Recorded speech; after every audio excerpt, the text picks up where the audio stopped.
if you're not thinking about growth and distribution, then that product isn't going to get into the hands of the right people. And so that intersection is actually really important. And I would say that if those parts of your organization don't talk well to each other, that is probably the first thing I would go and focus and fix.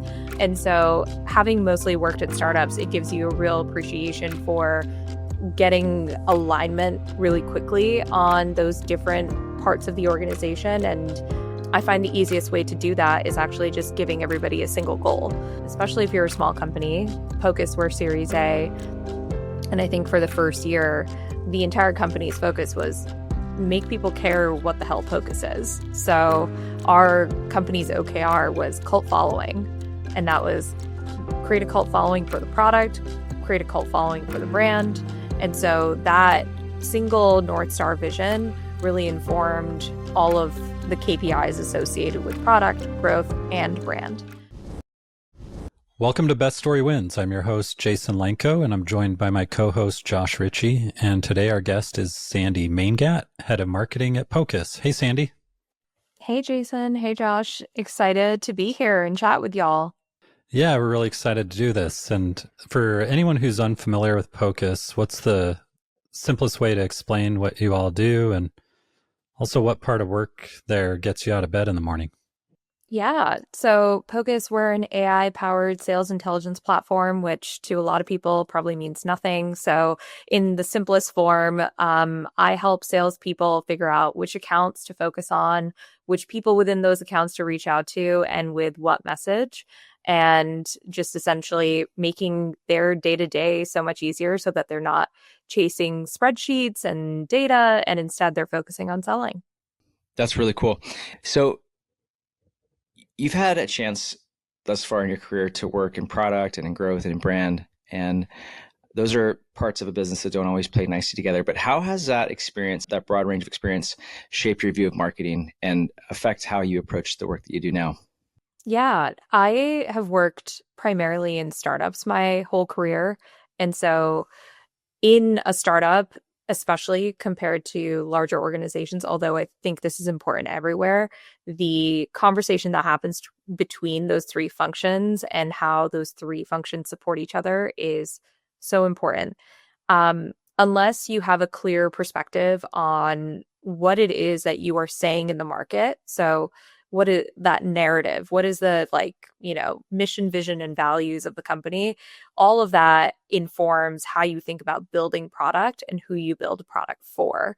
And then, of course, if you're not thinking about growth and distribution, then that product isn't going to get into the hands of the right people. And so that intersection is actually really important. And I would say that if those parts of your organization don't talk well to each other, that is probably the first thing I would go and focus and fix.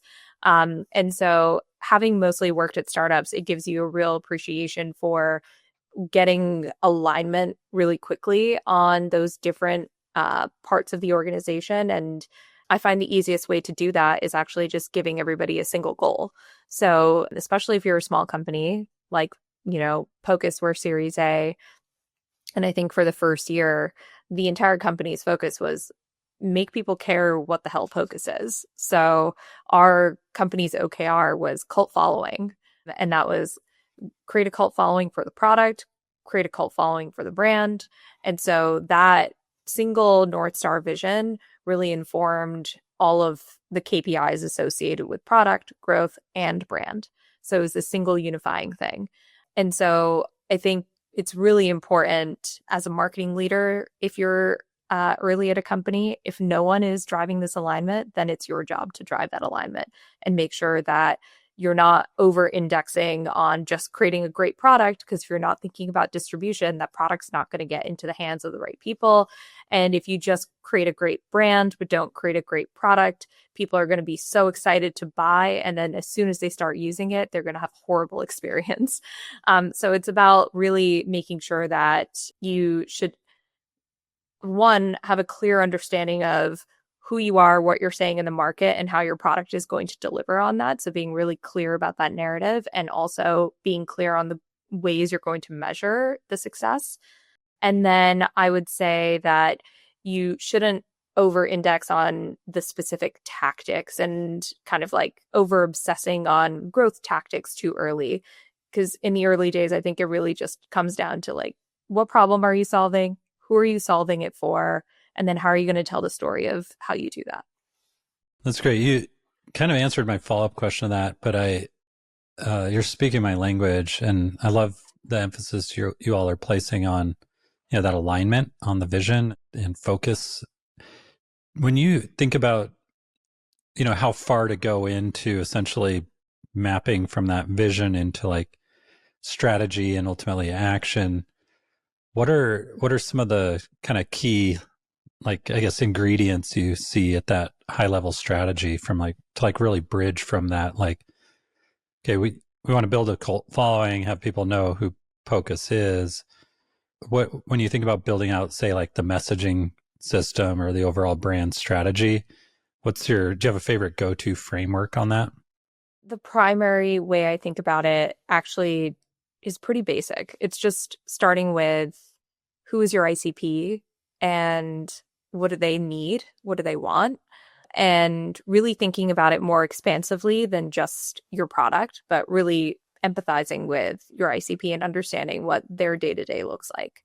Um, and I think that is the easiest way to ground your strategy in reality, is really starting with the people that you're impacting. And so when you understand the jobs that they have to be done, and you can understand where you fit in within those jobs, from like a practical example, I can give you Pocus. We focus on sales teams, and there's a few personas within the sales team that we speak most directly to. There's sales leaders, there's rev ops, there's the actual individual contributors like AEs and SDRs. And when I'm thinking about kind of our brand's mission on unlocking this future of sales using AI for sales teams, I then need to break that down into what does that tactically mean for those people that are doing this job every day. And so I think about the jobs that they have to be done. For an SDR, it's figuring out which accounts am I going to focus on. Once I know which account to focus on, how am I going to break into that account? What messaging am I going to use? What channels am I going to use? What are the tactics that are working? What are the playbooks that are working? And so there's a lot there that I can address with product and product messaging of how Pocus helps solve those different jobs to be done. But then there's also a layer of content as well. How do I give you templates for messaging to make that part of the workflow easier? How do I give you advice on how to go from SDR to AE? Because I know as an SDR, you want to do a good job, you want to hit quota, because then you want to graduate into becoming an AE. And so you start to like build, the supports around those jobs to be done of what are the other things that this persona cares about.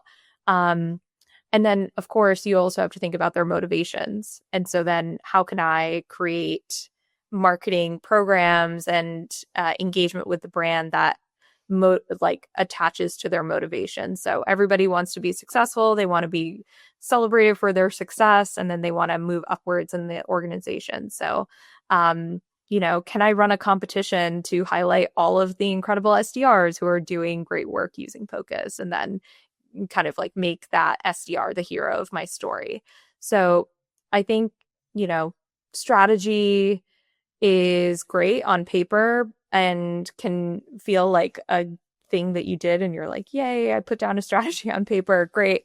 But I think actually having impact and then, putting pen to paper and starting to like actually create value for your ICP is where strategy kind of like hits the road. That's great. Yeah, I love how you're thinking about that. And looking at the Pocus point of view a bit, I know product-led sales or product-led growth have become buzzwords over the last couple of years.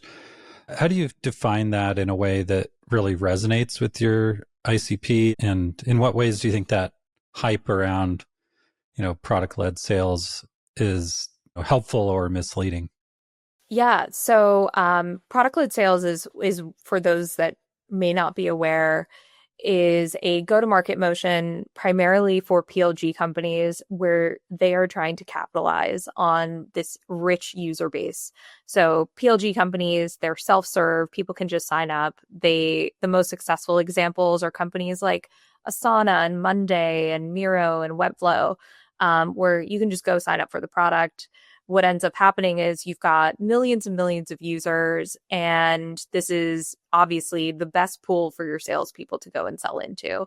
And so, about 4 or 5 years ago, this motion got the name product-led sales, in part thanks to like Pocus and other companies. As we were trying to name this category, we were seeing this go-to-market motion emerge, and we wanted to name it and needed to like build some structure around it, give this motion some framework so other teams could go and run this playbook of how do I go and reach out to my product users and turn them into potentially enterprise customers or expand their usage to new use cases. And so that's where we started. And I think like with all go-to-market tactics, it gets like this big spike. People are obsessed with it. And then it eventually kind of like, falls into maybe trough of disillusionment. What is the Gartner hype cycle? And then you end up like on the plateau of productivity. And I would say product-led sales is now fully in that plateau of productivity where teams are running it. It's part of their go-to-market mix. Obviously, the companies that pioneered it are doing it the best. And then there's others that are like starting to build up that motion. I would say that what we're noticing with a lot of our customers who run PLS motions, it's not just the only thing that they're doing. It's one playbook in part of a larger go-to-market motion.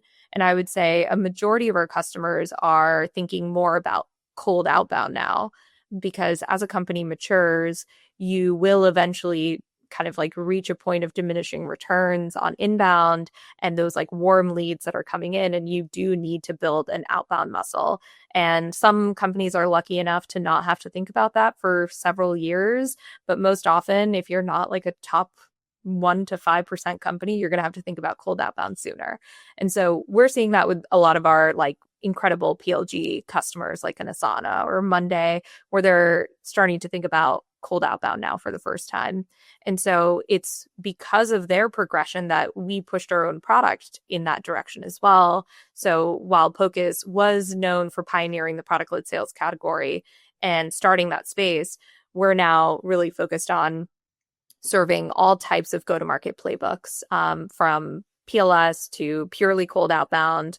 And the thing that we're most focused on is how AI can be applied to all of these different steps of that workflow to make reps' life easier, to make RevOps' life easier, because AI has unlocked so many new capabilities that it just, the old world of go-to-market tech just doesn't make sense anymore. We can consolidate things, we can connect all of the dots, we can ingest all of this incredible data and really drive a ton of new workflows. And so we're not confined to maybe some of the ways that we used to work before.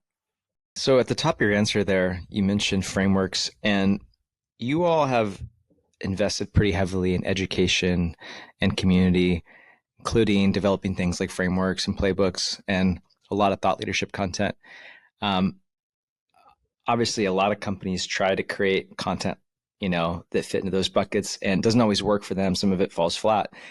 What have you all done to ensure that the content that you're creating, the educational content, is actually engaging and drives inbound? Yeah, I think by virtue of the fact that this is not my wheelhouse, so maybe that was the secret ingredient. We really didn't focus on SEO at all. Like, I don't think I thought about keywords for the first 2 years of Pocus. And maybe to our detriment, who knows? But I think what we just focused on was valuable content. I wanted to answer questions. I wanted to make sure that after reading something, somebody, like took away really valuable advice that they could go and immediately apply to their own go-to-market motion. And then we also weren't producing content from a place of we know everything. We were really the curators of that content. We tapped into go-to-market experts. We like collected their advice, and then we were able to translate their advice into some useful frameworks for other people to go and try and copy and paste some of those. But it wasn't about we are standing in an ivory tower and dictating to you how to do your jobs. It was, hey, we've talked to about 100 people and these are the patterns that we're recognizing. And all we've done for you is put it into this like helpful framework. And then as we matured as a company, we did start to put out our own kind of thoughts and advice based on what we're seeing both with our own customers, but also in our own applications, like using Pocus ourselves and learning what are the best ways to do cold outbound, which is something that we've done more recently that I'm really excited about. And so I would say the core pillars of why I think we've done a good job with content and education is that it is coming from a real genuine desire to drive value. And it's not fluff. It's really based on people's real experiences, whether our own, our customers, or folks from our community. And also, again, for better or for worse, not obsessed with metrics around content, because we know that content is a long game and you're investing in this content and education as a brand playbook. And it's not about how many downloads can I get on this, but it's about driving value. And so the best thing that happens when we put out great content is that in our sales cycle, I hear from our sales team, one of the first things that they said when they hopped on the call was like, I love Pocus's content, been following you guys for a year. And that's kind of what you hope to hear. And the more you hear that, or the more you hear your talking points parroted back to you from prospects, because they read your playbook or your framework, that's how I really think about measuring the value there. And I'm sure I'm not the only one who thinks like this. I know there's a ton of other incredible brands that take this lens and focus on education and content and community, where it's very much value first. I love that mindset. Getting that feedback from the markets, I don't know if there's anything better to hear as a marketer, having people kind of parrot back to you what you're saying and use your terminology and reflect your perspective back to you. It's the best. And that's great. But like, what's even better is when they start using the product and then they are like, oh, you weren't lying. Like, this really is incredible. I think one of my favorite quotes, and whenever I need to pick me up, I just go and look at our like wins channel in Slack to see our post sales team will like drop in screenshots of our customers like saying nice things in Slack. And one of my favorites is a rep once was like, Pocus feels like what cavemen must have felt like when they saw fire. And I literally want to get that printed and like mounted on my wall. Put that on the homepage too, right? I know. It's such a good testimonial. Shifting into a bit more of the distribution and, overall execution and looking at channels and campaigns you've worked on, what's an approach that worked for you, but might get you laughed out of a room at a more traditional SaaS company? I don't know about laughed out of a room. Like, I don't know if that exists, to be honest, anymore. Like, what is a traditional SaaS company these days? I think the entire space has been, turned on its head. And I mean, personally, I don't know a ton of marketers who are under the illusion that the kind of traditional way of doing things works anymore. I think most folks have come to realize that like it's a noisy market. You got to do things that stand out. It's harder than ever to get people's attention. So like, leading with value and focusing on interesting content and taking a page from B2C and making B2B not so boring is really the trend that I'm seeing. So to be honest, like, I don't know if there's a channel or a campaign that I'm thinking about that like would get me laughed out. I think they would be like, hell yes, can you come and help us do that? And then, so maybe putting a different spin on it, what's something that even, just surprised you or felt like a bit of a risk that you didn't have a track record of, oh, this works every time, but you just had either strong conviction or just felt it was worth trying? Yeah, I think our investment in community is really the thing that I would talk about here. And um, I think community has worked really well for developer products in the past. And I think obviously there's a ton of products that have great user communities, but what we were trying to do in those early days is build a community of practitioners. And in those early days, it was focused on product-led sales because we were seeing this emerging niche, and now we're focused more on how you can use AI in sales and building a community around that. But Alexa and I, neither of us had experience building communities. We didn't have any data points to tell us that community would be a good investment. We just made a bet, a long-term bet, and stuck with it for, you know, 6 to 8 months before we really started to feel like, oh, this is maybe a secret sauce or an edge to our go-to-market that we should continue investing in. Um, and, but I think the way we got to that conclusion was just thinking from first principles. Like, this is a new category. We're getting some signals from the folks that we were having conversations with for design partner, like become a design partner for the product and become a beta customer. We're hearing some signals that there was some unanswered questions that people had that were not related to the product, but were really related to like, how do you build this motion? And so thinking from first principles of what can I do to serve this customer and how can I, create long-term enduring brand value. And we were really focused on category creation at the time. And so there was a bet that we made that community would be one strategy to accelerate that category creation. Like, if we can own the place where people are talking about this new thing, then we become associated with that thing. And then that helps us kind of build that category creation flywheel. And so you're clearly shaping a new category. And what is something that you feel like marketers get dead wrong about trying to create and own a category? Yeah, I think a lot of people just think of it as like, oh, I'm just going to name it something, or I'm going to maybe put a new spin on something that exists and create a name for it. And so I think that's a common trap, just like focusing on the labels instead of really painting the picture very clearly of the problem space. I think categories come from a really clear understanding of a specific problem space and then having a fresh perspective on how to solve it and having a very clear narrative of like, what is the old world? What is the new world? What does this new category look like? And so I think a lot of people might stop at saying like RevOps 2.0 or Intent 2.0, and maybe putting out one blog post. But category creation is something that happens deliberately and over a long period of time.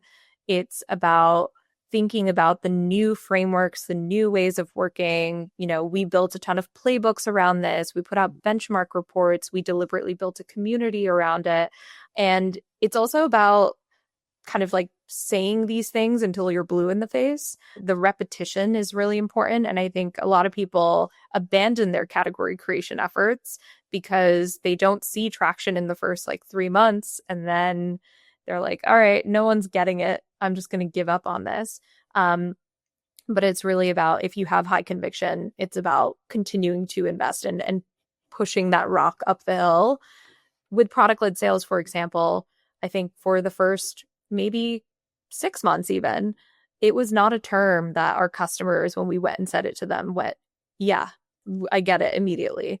Then we would talk about the problem we were solving and the solution, and they would be like, yeah, this does feel like something I can understand. But it took a while for the frameworks and the naming and all of the trappings of category creation to start to land.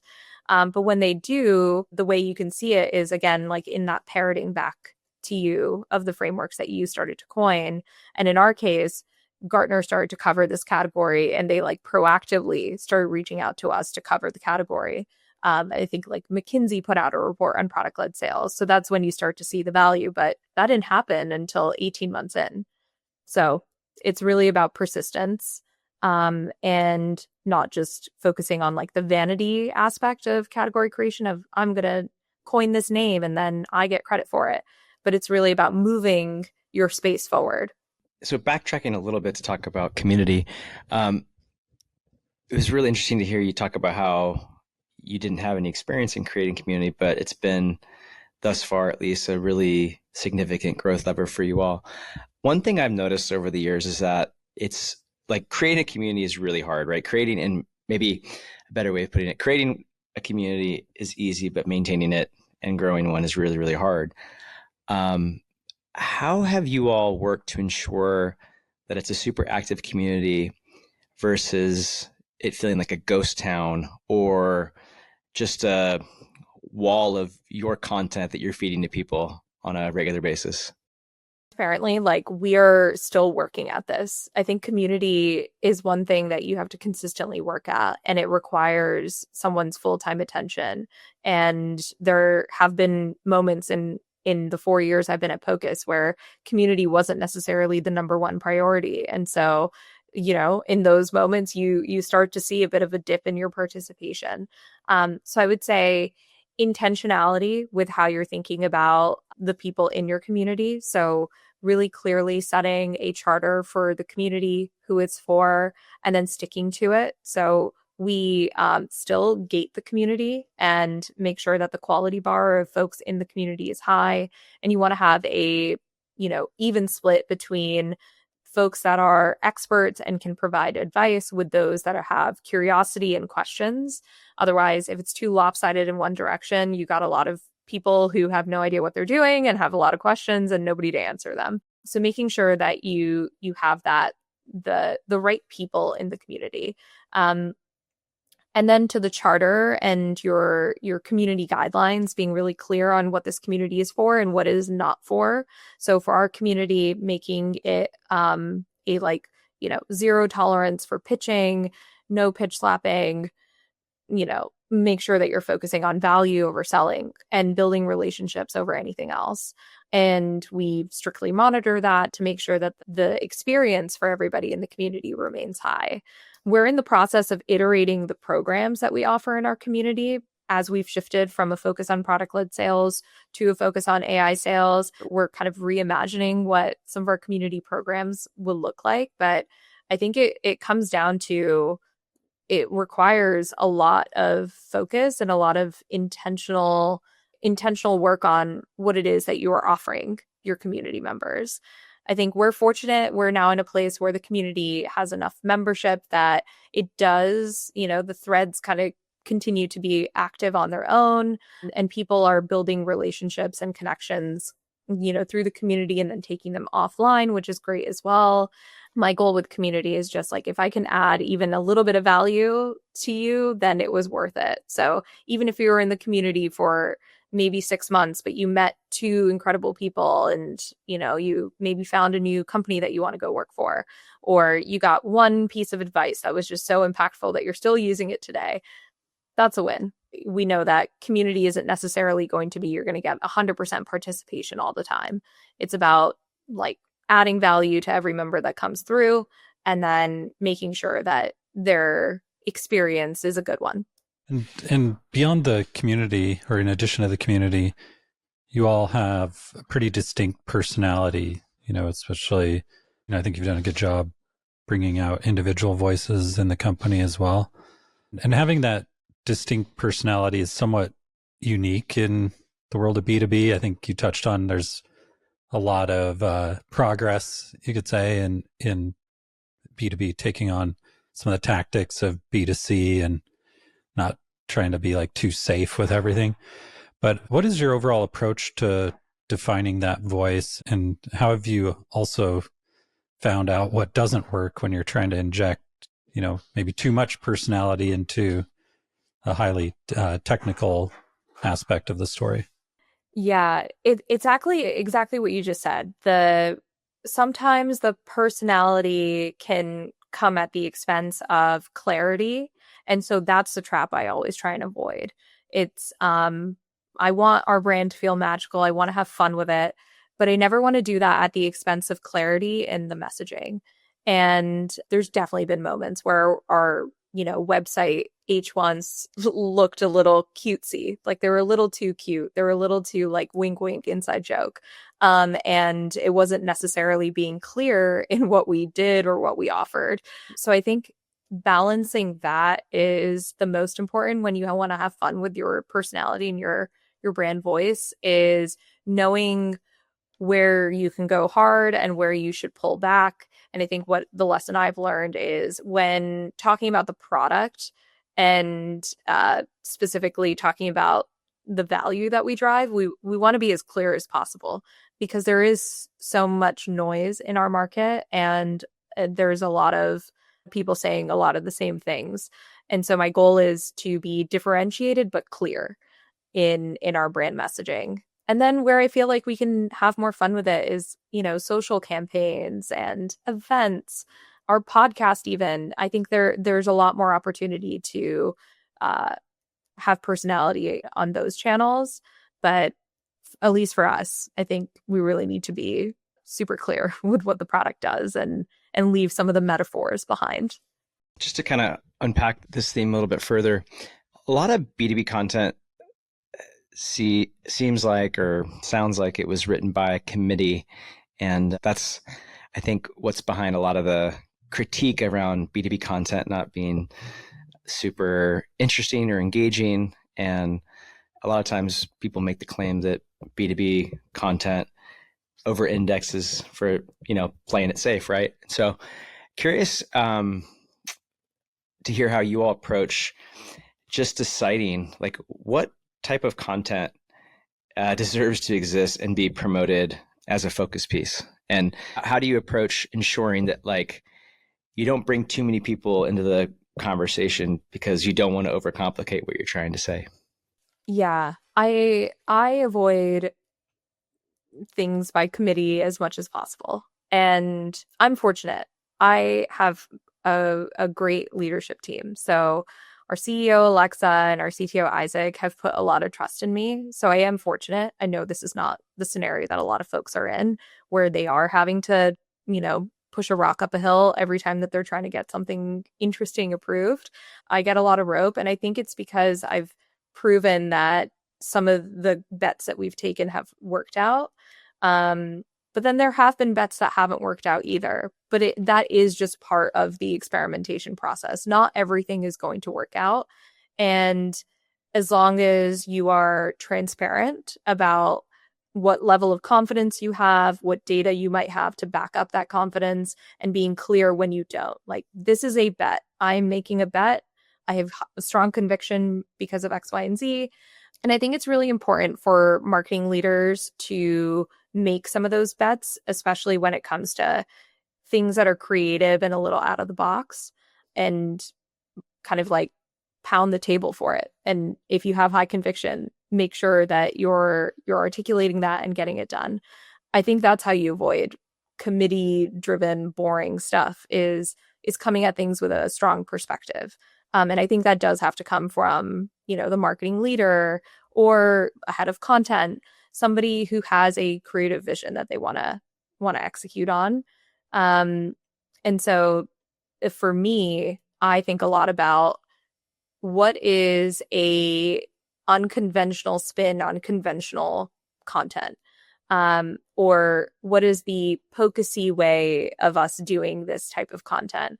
And I try not to do things that I feel like somebody else is already doing, unless I have some sort of creative spin to it that feels authentically Pocus and related to our brand. There were a ton of webinars happening when we first started our AMAs. And so the Pocus spin was, we have a community. Let's make these exclusive to the community. And we did that for about a year, where it was only for the community, and there was a specific process for signing up. You sign up for the community first. If you're accepted, then you get to come to our AMAs. And those were under lock and key for the longest time, before we then decided to start turning it into public-facing podcast episodes. So there's always a thought behind what can we own very authentically, Another example of that is we started doing the product-led sales benchmark report. Again, it's because we had this incredible community of thousands of members who had data on how they were, running their product-led sales motion.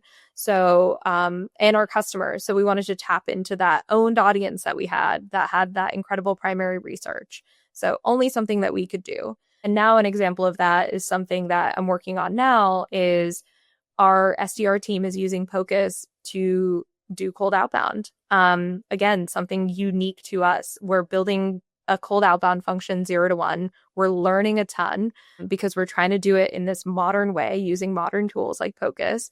So we're documenting all of that, and then we will release that content, and it becomes super unique to us. It's done in our way.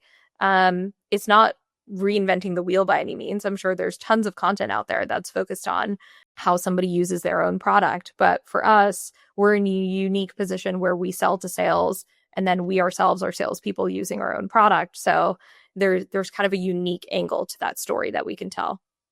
I love that. It's nice to see you believe in your own product enough to implement it and get some unique insights. And you said something earlier, it seems like it's really important to you that you can stand by it and that, people believe and have their experience match what's promised in your marketing. So I love that you look for that alignment there. Shifting gears into something, I guess you've probably heard about AI. Obviously, it's everywhere, and sometimes we see it maybe slapped on to a product or, a legacy player trying to make sure they don't become obsolete by adding some AI functionality.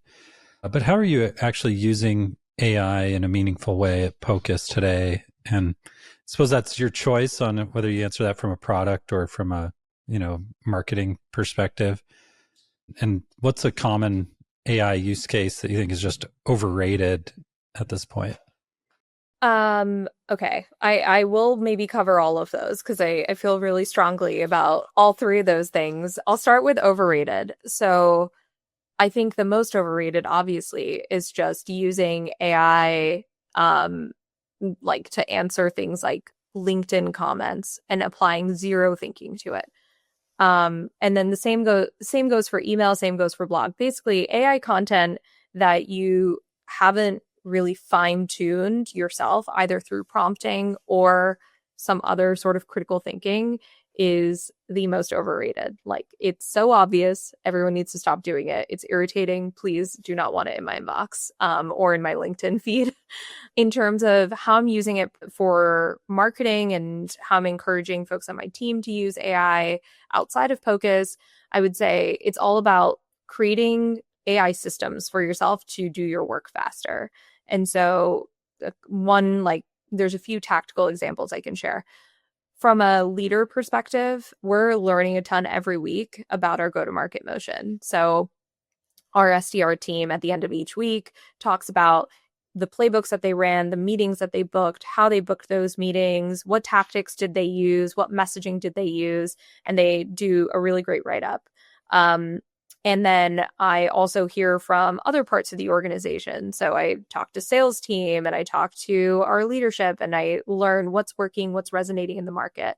In the past, I would take maybe a few hours to synthesize all of that into something I can report out on of key learnings for the week and results. And now I just have a Claude project that, is set up nicely where I can just brain dump all of those things. And then it spits out this like beautiful summary. And I've just now saved myself a couple hours on a Friday. And instead I can focus on, tuning that messaging as opposed to like generating all of the learnings myself. So using AI for pattern recognition and synthesis is probably my biggest hack. And then I use it for content creation, where I've created Claude projects for specific types of content. We produce a podcast and there's like multiple steps to that podcast.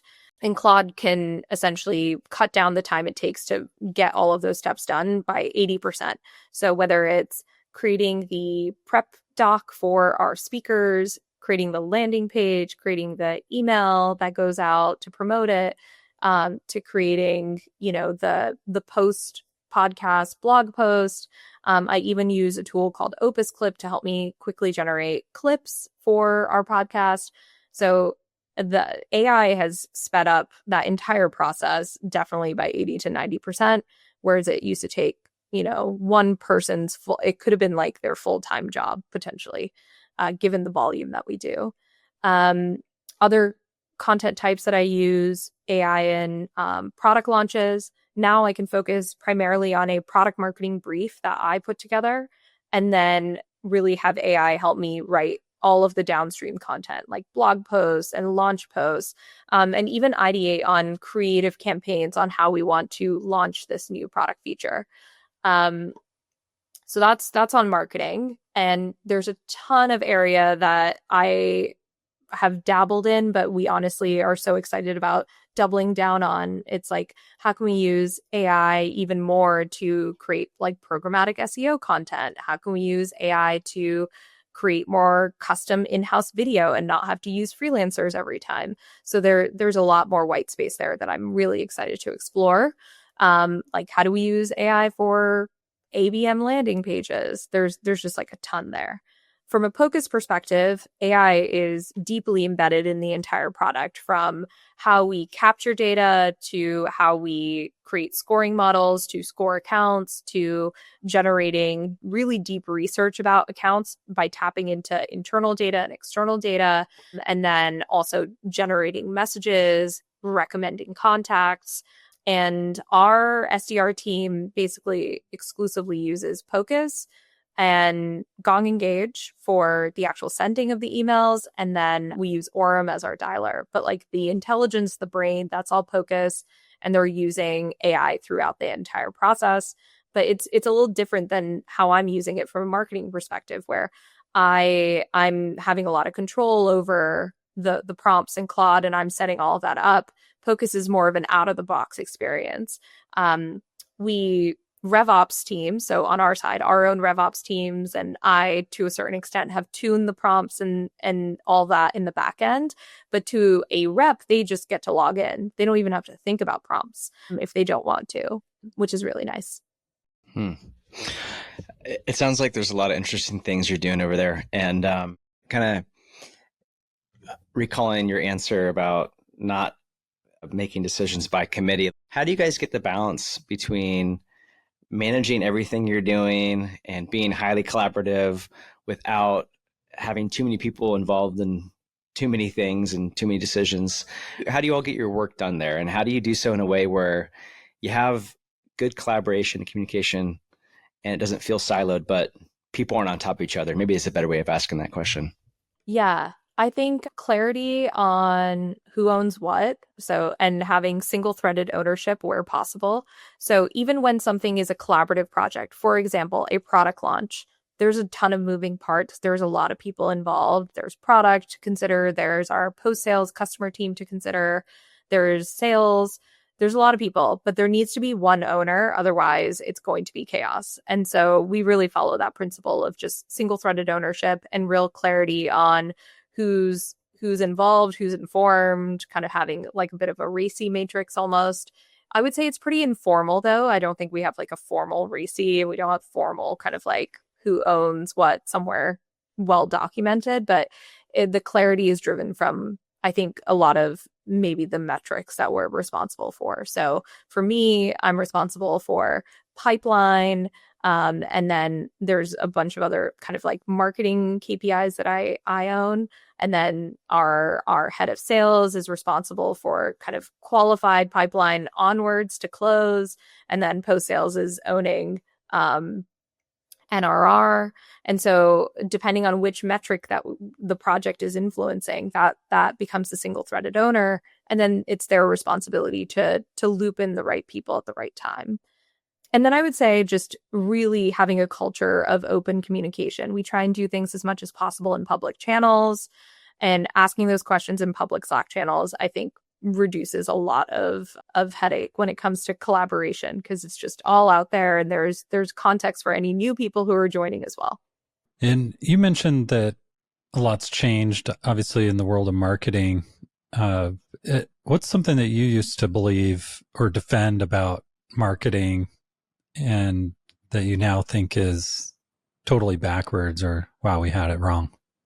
Ooh, that's a good one. I started as a product marketer, so I used to believe that it needed to be about the product all the time. And I really had this notion of like kind of product was the be all and end all, like product messaging, it should be all about the product.